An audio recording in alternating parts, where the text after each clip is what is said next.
Police officer या सरकार क्या एनटीपीसी के पॉकेट में नहीं है? ऐसे ही इतना सारा फोर्स आ जा रहा है। और हमारे माननीय मुख्यमंत्री जी, क्या वो पुलिस मंत्री नहीं है? क्या उनके बिना संज्ञान में आ जा रहा है? जबरन ये हमारा घर तोड़ने का प्रयास साजिश किया जा रहा है। इतना हिम्मत कहाँ से आया?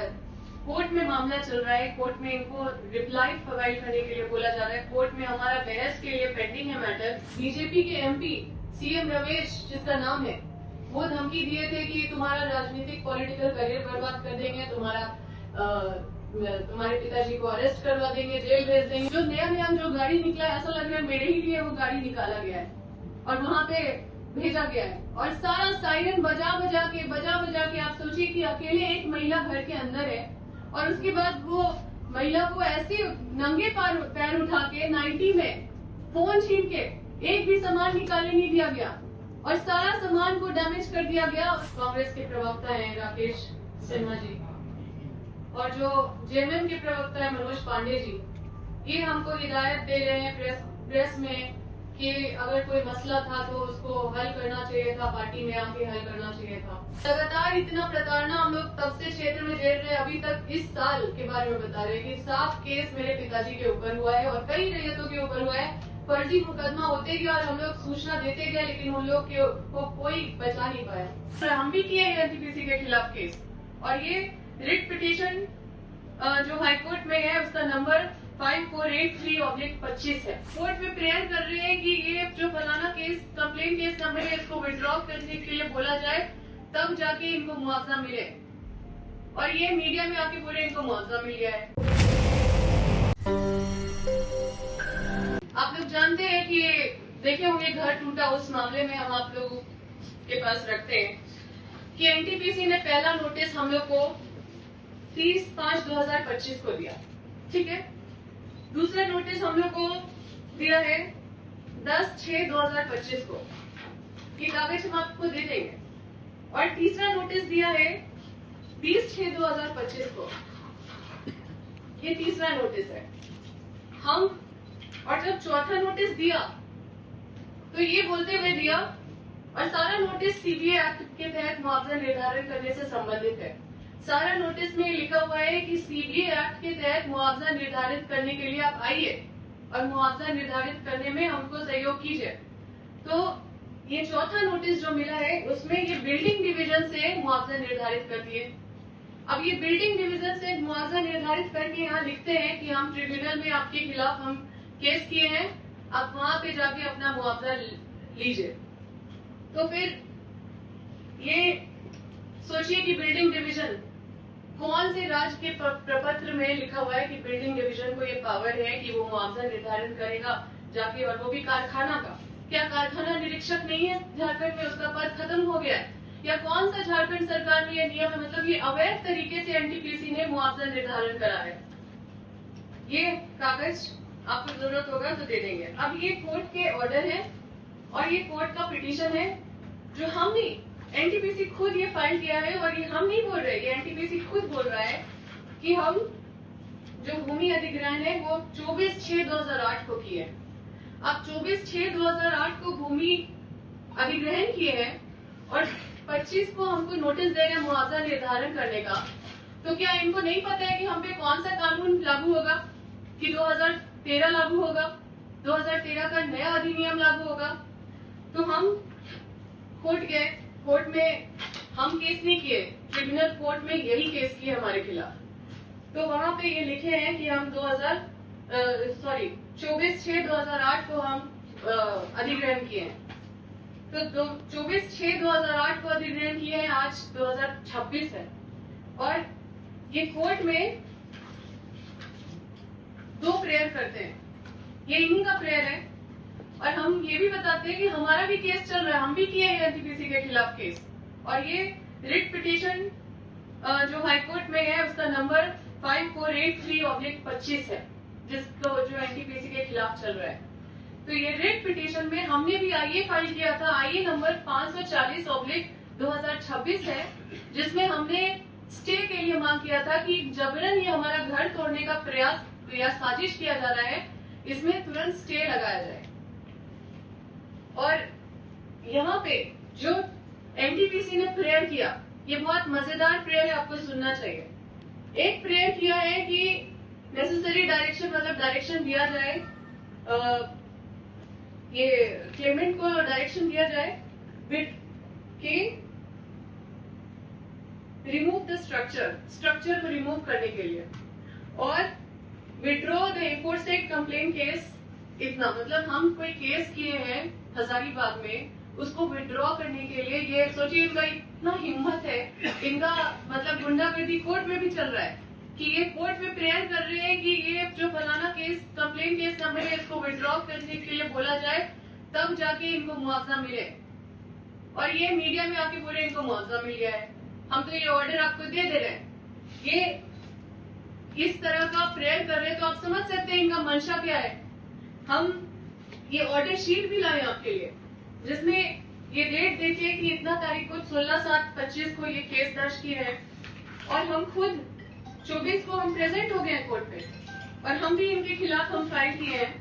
और उसके बाद 13 तारीख को जब हम प्रोटेस्ट के साथ चेक लेने के लिए हमारे पार्टी गया, जब योगेंद्र साहु जी प्रोटेस्ट के साथ मतलब विरोध के साथ चेक लेने के लिए जब कोर्ट में गए, तो इन्होंने तुरंत एक उसी दिन पिटीशन डाला कि इनको चेक नहीं मिलना चाहिए, पहले ये केस वापस ले, पहला, और दूसरा कि अपना स्ट्रक्चर खत्म करे।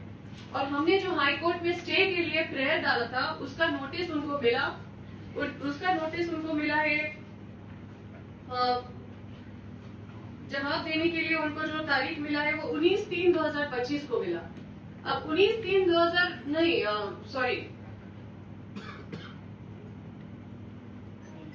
14/3/2026 को इनको नोटिस मिला, और 19/3 जैसे ही इनको स्टे का नोटिस हाथ में मिल गया, 19/3/2026 को ये जाके 2000 फोर्स के साथ घर को ध्वस्त कर दिए। अब सोचिए कि इतना इनका इतना हिम्मत कहां से आया। कोर्ट में मामला चल रहा है, कोर्ट में इनको रिप्लाई फाइल करने के लिए बोला जा रहा है, कोर्ट में हमारा बहस के लिए पेंडिंग है मैटर हमारा, इनको भी ये भी आ रहे हैं, हम भी जा रहे हैं, और इसी मामले पे ये कोर्ट में चल रहा है। आप सोचिए कि जो हमारा संविधान का जो 14 अनुच्छेद है, जिसमें right to equality before law, मतलब कानून के नजर में सबको बराबर, और अनुच्छेद 21 जिसमें कहता है कि right to life and personal liberty, जिसमें कि हमको सम्मान से जीने का अधिकार है, और जब तक कि कोई न्यायिक प्रक्रिया नहीं हो तब तक हम मतलब हमारे जो स्वतंत्र जो अधिकार है उस पर कोई बाधा नहीं डाल सकता है। आप सोचिए कि जब तीनों जो आप तो चौथा स्तंभ है, लेकिन जब तीनों स्तंभ जब इस तरह से काम करने लगे, तो ये संविधान का कहाँ ये संविधान है। आप देखिए कि इस तरह से जो कार्रवाई किया गया, और जो इतने सारे फोर्स के साथ भेजा गया, हम अकेले गिने गाड़ी कम से कम 100 गाड़ी होगा। अब वो जो नया जो गाड़ी निकला है, ऐसा लग रहा है मेरे ही लिए वो गाड़ी निकाला गया है और वहां पे भेजा गया है, और सारा साइरन बजा बजा के आप सोचिए कि अकेले एक महिला घर के अंदर है, और उसके बाद वो महिला को ऐसे नंगे पैर उठा के 90 में फोन छीन के एक भी सामान निकालने नहीं दिया गया, और सारा सामान को डैमेज कर दिया गया। मुश्किल से सिलेंडर, बोलने के लिए लोग बोल सकते हैं कि हमने कुछ सामान निकाले, सिर्फ सिलेंडर गैस निकाले और कुर्सी टेबल निकाले, बाकी जितना भी वैल्यूबल सामान था कम से कम 20-30 लाख का सामान पूरा डैमेज कर दिया गया है। और जो भी डैमेज सामान भी कुछ लोग वहां पे निकाल के रखे थे, उसको भी पुलिस उठा के ले गया।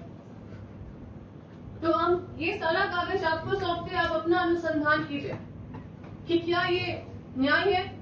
और ये एक थ्रेट मैसेज है झारखंड के रैयतों को जो देने का कोशिश किया गया है झारखंड पुलिस के द्वारा या कॉर्पोरेट के द्वारा। आप सोचिए कि एनटीपीसी के मतलब ये एनटीपीसी के पॉकेट में पुलिस प्रशासन, प्रशासनिक ऑफिसर या पुलिस ऑफिसर या सरकार क्या एनटीपीसी के पॉकेट में नहीं है? ऐसे ही इतना सारा फोर्स आ जा रहा है। और हमारे माननीय मुख्यमंत्री जी क्या वो पुलिस मंत्री नहीं है? क्या उनके बिना संज्ञान में आ जा रहा है? क्या एक बार भी मेरा सूद लिए कि क्या दिक्कत है? हम किसके लिए लड़ाई लड़ रहे हैं? ये हमारा व्यक्तिगत लड़ाई नहीं था। हम दूसरे का भी लड़ाई जब लड़ रहे थे तो समझौता कर लेते थे जो रैयत है, क्योंकि वो गरीबी में थे, उनका झोपड़ी टूटता था, घर टूटता था, तो उनको कुछ हल्का फुल्का मुआवजा मिलता था, तो हम उनकी भी लड़ाई लड़ते थे। और उसके बाद फिर पता चलता था कि 2-4 लाख रुपया लेके वो बोले मैडम हम लड़ नहीं पाएंगे, छोड़िए ना। तो हम इस लड़ाई को उस आधार बना के पूरे क्षेत्र का लड़ाई, पूरे समझिए पूरे झारखंड का लड़ाई, इसी लड़ाई को हम समझ रहे थे। लेकिन हम ये भी बता देते हैं कि इन सबको हम जवाब देंगे, क्योंकि हमारे लड़ाई में कहीं पे भी कोई बेईमानी नहीं है, और हम लोग पूरा परिवार पूरे अपने आप को झोंक दिए हैं इस लड़ाई में। और आज हमारा अगर कोई साथ नहीं दे रहा है, उनको भी एक दिन जवाब देना पड़ेगा, और हम अकेले भी ये लड़ाई को लड़के और उनको जीत के दिखाएंगे। और ये जो कार्रवाई हुआ इसका घोर निंदा करते हैं। और हम आपको पार्टी के विषय में भी हम अलग से हम प्रेस कॉन्फ्रेंस करके मुख्यमंत्री जी की क्या हम इस पे हम चाहते हैं कि इस विषय को आप लोग अनुसंधान करके इस विषय को अलग रखिए, और इस विषय को क्लोज करके उसके बाद फिर आप दूसरे विषय पे आप हमसे दूसरा सवाल करिए। मुख्यमंत्री जी की क्या व्यवस्था क्या है कि आपके पक्ष में वो नहीं? उनसे पूछिए, ये तो उनकी बात है, ये हमारी बात नहीं है। लेकिन हम आपके पास जो भी आए न्यायालय के दस्तावेज के साथ आए। अगर एनटीपीसी सही है तो इसी तरह से बैठ के न्यायालय का दस्तावेज लेके जो ट्रिब्यूनल कोर्ट हो या हाई कोर्ट का कोई भी ऑर्डर दिखा दे जिसमें उनको लिखा हुआ है कि जबरन वो मतलब हमारा घर तोड़ सकते हैं, या जबरन वो पुलिस प्रशासन को लाके हमारा घर तोड़ देंगे। और उन्होंने न्यायालय से ये भी बात छुपाया है कि उन्होंने ऑलरेडी हमारा कारखाना तोड़ दिया है। उन्होंने कोर्ट से छुपाया है, कोर्ट में इस बात को पूरी तरह से छुपाने का कोशिश की है कि कारखाना वहाँ पे जो फैक्ट्री है पूर्व मंत्री योगेंद्र साहब जी का, उसको 1/8/2025 में ध्वस्त कर दिया गया बिना कोई नोटिस का। और आज आप लोग को मीडिया वाइट देते हैं एनटीपीसी के लोग कि हम लोग को मुआवजा देंगे, तो हम ये सारा चीज आप लोग को पास कर दिया है। और इस तरह से हम आपको बता रहे हैं कि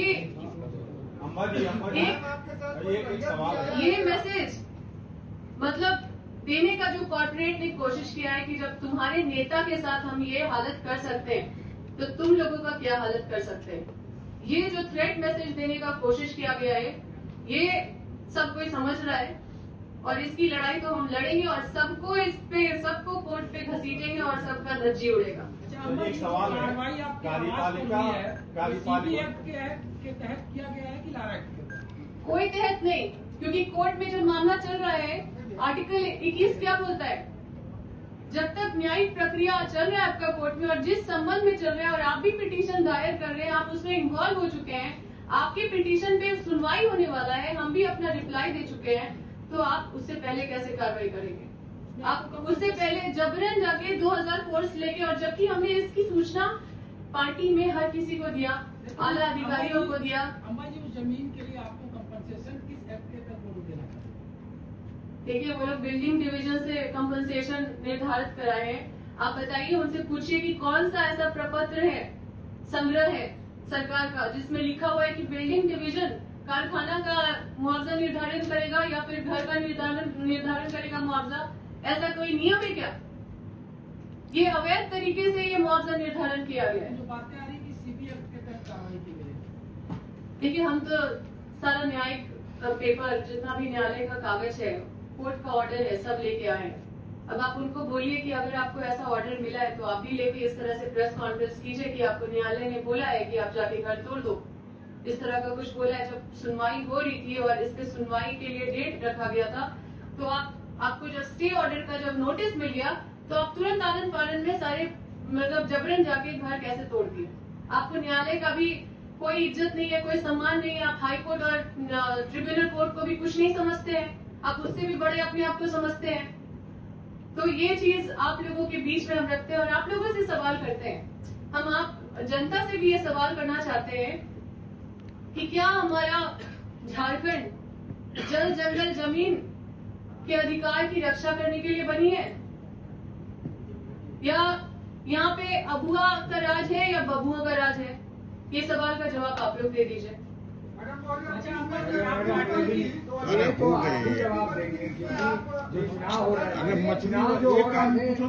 सवाल है कि जब 2019 में आप विधायक बनी थी तो विधानसभा में यही चीज का मामला उठाई थी, सभा ने एक्सेप्ट भी की। देखिए हमेशा हमने आप लोग के बीच में एक एक चीज रखते गई हूँ। हमेशा प्रेस कॉन्फ्रेंस करके आप लोग को बताते गए हैं कि उस कमेटी में दो अलग अलग रिपोर्ट बना। जो रिपोर्ट कमिश्नर की अध्यक्षता में बनना चाहिए था वो कमिश्नर ने बनाया, लेकिन उसमें डीसी और एनटीपीसी साइन नहीं किया। तो फिर आप डीसी और एनटीपीसी साइन नहीं किया और समझिए खलबली हो गया कि 2013 कैसे लागू कर देंगे, क्योंकि जो मुआवजा दिए फिर से मुआवजा निर्धारण करना पड़ेगा उनको। उसके लेकर के आप 4 साल विधायक रहे लेकिन उस लेटर को ओपन नहीं। देखिए आखिर क्या लालच थी आपके मन में? देखिए, सबसे पहले थोड़ा भाषा को अपना तरीके से आप लोग पेश कीजिए। बिना कोई चीज जाने आप लोग कुछ भी शब्द का एक प्रयोग मत कीजिए।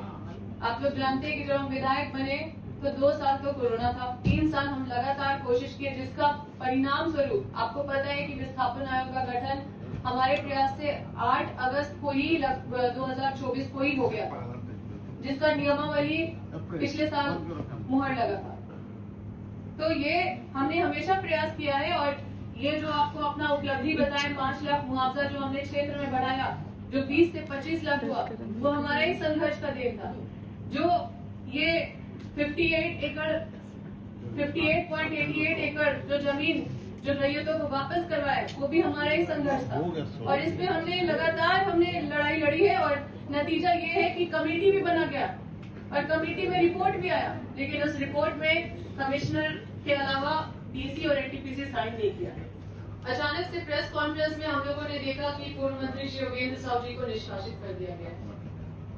तो इसमें तो हम लोगों से कोई पूछा भी नहीं, कोई हम लोग को नोटिस भी नहीं दिया। अब जब प्रेस में आके जब बोल रहे हैं तो कई झूठ भी बोल रहे हैं। झूठ ये बोल रहे हैं कि कोई मसला था तो पार्टी में आके बोलना चाहिए था। झूठ ये बोल रहे हैं कि किसी के पास साथ भी अगर दिक्कत होता है, कोई पार्टी वर्कर अगर परेशान रहता है तो हम उसके साथ खड़े रहते हैं। और प्रवक्ता जो है, जो कांग्रेस के प्रवक्ता हैं राकेश सिन्हा जी, और जो जेएमएम के प्रवक्ता है मनोज पांडे जी, ये हमको हिदायत दे रहे हैं प्रेस में कि अगर कोई मसला था तो उसको हल करना चाहिए था, पार्टी में आके हल करना चाहिए था। तो मनोज पांडे जी जो जेएमएम के प्रवक्ता है उनसे ये पूछना चाहते हैं कि कोई भी समस्या का अगर किसी मसला को अगर हल करने का अगर कोई एसओपी है गठबंधन की सरकार में तो वो उसको मतलब जारी कर दीजिए, क्योंकि दूसरा क्या मसला होता है हमको पता नहीं, क्योंकि हम हर फोरम पे और हम हमेशा अपना जो समस्या है क्षेत्र का वो हमेशा बताते रहे हैं। और अगर पार्टी ये कहती है कि हमने उनको सूचित नहीं किया है तो पहले तो मैं माफी चाहती हूँ हमारे रामेश्वर राव जी जो डिसिप्लिनरी कमेटी के जो अनुशासन समिति के अध्यक्ष हैं, क्योंकि मुझे अनुशासन तोड़ना पड़ रहा है, क्योंकि उन्होंने मुझे मजबूर किया अनुशासन तोड़ने के लिए। अगर वो झूठ नहीं बोलते प्रेस में आके तो हम ये सब कागज लेके नहीं आते और हम भी प्रेस में नहीं आते। लेकिन झूठ बोल के कि हम लोग मतलब कोई मसला पार्टी में हम लोग नहीं लेके गए या पार्टी में उनको जानकारी नहीं था, और लगातार इतना प्रताड़ना हम लोग तब से क्षेत्र में झेल रहे। अभी तक इस साल के बारे में बता रहे हैं कि 7 केस मेरे पिताजी के ऊपर हुआ है और कई रैयतों के ऊपर हुआ है। फर्जी मुकदमा होते गया और हम लोग सूचना देते गए, लेकिन उन लोग को कोई बचा नहीं पाया।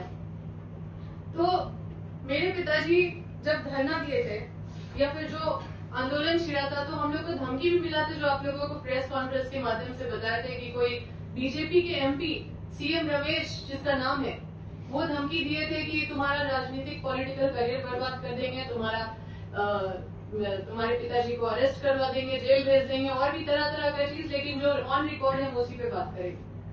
तो उस पे भी पार्टी के लोग कुछ भी बोलने से बचते रहे और लगातार हमको अभाव महसूस होते रहा, और इसलिए हम केंद्र नेतृत्व के पास गए और वहां पे सारी चीजों को रखे।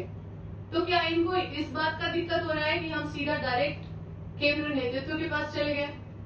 अच्छा, ये बोलते हैं कि लोकप्रिय मुख्यमंत्री जी के बारे में टिप्पणी कर दी, मतलब इनको और कुछ नहीं दिख रहा है कि हमारे साथ अन्याय हो रहा है इतना समय से, और किस तरह से मेरी माँ पूर्व विधायक निर्मला देवी जी को नंगे पांव और 90 में फोन छीन करके उनको थाना भेज दिया गया और पूरे उसी तरह से सामान के ऊपर बुलडोजर चला दिया गया। नाश्ता तक नहीं करने दिया गया। 11-12 बजे वो नाश्ता बना के नाश्ता करने ही जा रही थी, उसी समय ये सारा प्रकरण किया गया।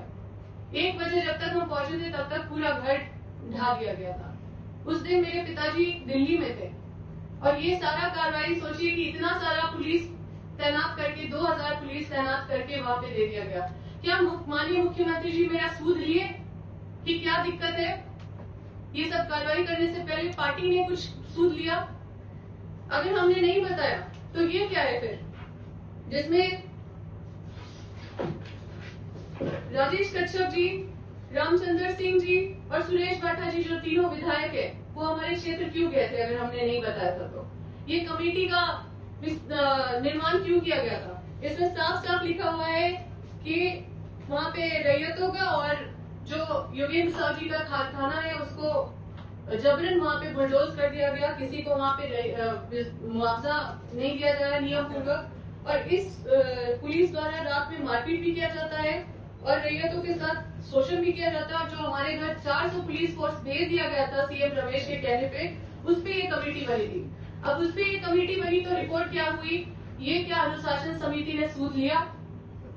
क्या अनुशासन समिति एक पक्षीय कार्रवाई के लिए बस है? क्योंकि जब हम माननीय मुख्यमंत्री जी के खिलाफ अगर पूर्व मंत्री योगेंद्र साहु जी अपना मतलब जब उनको अपना दर्द पे वो बोल रहे थे तब उनको याद आया कि हम लोग कांग्रेस के हैं और उससे पहले भूल गए थे कि हम लोग कांग्रेस के हैं। तो ये कमेटी बनी, उसके बाद भी हम लोग लगातार लगे रहे तो एक और कमेटी बनी और ये कमेटी जो बनी है ये 30/1/2026 को बनी है। अब ये कमेटी में 2 मंत्री भी हैं और तीनों विधायक हैं। जो मंत्री है वो वित्त मंत्री भी है, स्वास्थ्य मंत्री भी है और विधायक राजेश कच्छप जी है, रामचंद्र सिंह जी है, सुरेश बाठा जी है। इसकी एक बार भी बैठक हुई है क्या? क्या इन लोगों को आपने देखा है कि इस संबंध में या इस मामले में कभी भी बड़का गांव में गए हैं? क्या आपने देखा है? क्या अनुशासन समिति इसको नहीं देखती है? क्या आपने कभी सुना है कि हमारे कितने सारे विधायक कांग्रेस मंत्रियों के खिलाफ बोलते रहते हैं? क्या वो लोकप्रिय नहीं है? क्या लोकप्रिय सिर्फ माननीय मुख्यमंत्री जी हैं? हो सकता है कि कांग्रेस के मंत्री लोकप्रिय नहीं है, इसीलिए उनके खिलाफ टीका टिप्पणी करने पे भी कोई कार्रवाई नहीं हुआ, न ही किसी को नोटिस गया। अब कोई अमर्यादित भाषा का तो उपयोग नहीं किया था पूर्व मंत्री योगेंद्र साहु जी ने, न ही कोई गाली दिया था। उन्होंने ये बोला था कि साजिश के तहत हम लोगों को यहाँ पे पॉलिटिकली बर्बाद करने का और पॉलिटिकली खत्म करने का साजिश किया जा रहा है। तो क्या गलत बोला था? क्योंकि इतने सारे पुलिस फोर्स, जितना थाना नहीं है हजारीबाग लोकसभा में, उससे ज्यादा वहाँ पे पुलिस फोर्स आपको तैनात दिखेंगे। हमको लगता है दूसरे जिला से भी बुला लिए गए थे। इतना हूटर, इतना सायरन बजा के कम से कम 100 गाड़ी तो हम खुद से गिने जो वहाँ पे जाके हूटर बजा रहे थे। आप सोचिए अकेली महिला, संवेदनशीलता भी नहीं है। तो उस समय से लेकर ये 1 तारीख 22/8/2025 से लेकर ये जब परसों जब पूर्व मंत्री योगेंद्र साहु जी अपना वीडियो रिलीज किए तब उनको नींद खुला। इतने दिन से प्रवक्ता हमारे कहाँ सोए हुए थे? इनको जो मन करता है, जो बोला जाता है वो बोल देते हैं भोंपू की तरह। हाँ, जो सिखा दिया जाता है वो बोल देते हैं, हंसते हंसते बात करते हैं, कोई गंभीरता नहीं है। अच्छा, आपने प्रेस कॉन्फ्रेंस में राहुल गांधी का नाम क्यों लिया? जब प्रेस कॉन्फ्रेंस जब योगेंद्र साहु पूर्व मंत्री के निष्कासन से संबंधित था तो उस पर वही बात करना चाहिए था। आप उस प्रेस कॉन्फ्रेंस में माननीय राहुल गांधी जी को प्रधानमंत्री का बात करने लगे। आप क्या केंद्र नेतृत्व को उस प्रेस कॉन्फ्रेंस में क्यों घसीटे? आप बोल रहे हैं कि हमको प्रधानमंत्री बनाना है माननीय राहुल गांधी जी को, तो इसका मतलब कि आप योगेंद्र साहु जी पार्टी में थे इसलिए प्रधानमंत्री नहीं बन पा रहे थे, ये कहना चाहते हैं? या फिर हम लोग मिल लिए राहुल गांधी जी से इसलिए उनका नाम घसीटा गया? या उनको ये तकलीफ है कि हम यहाँ पे इनको बाईपास करके और डायरेक्ट राहुल गांधी जी से डायरेक्ट हो गए, वहाँ पे मिल लिए? तो मैं जो है ये जो निष्कासन का जो ये चिट्ठी निकला है इसकी कोई नोटिस नहीं दी गई है। कौन सा नियम कहता है कि बिना नोटिस का आप किसी भी वरिष्ठ कांग्रेसी को आप निकाल सकते हैं? और ये दबाव में नहीं हुआ है ये कार्रवाई, तो कैसे हुआ है?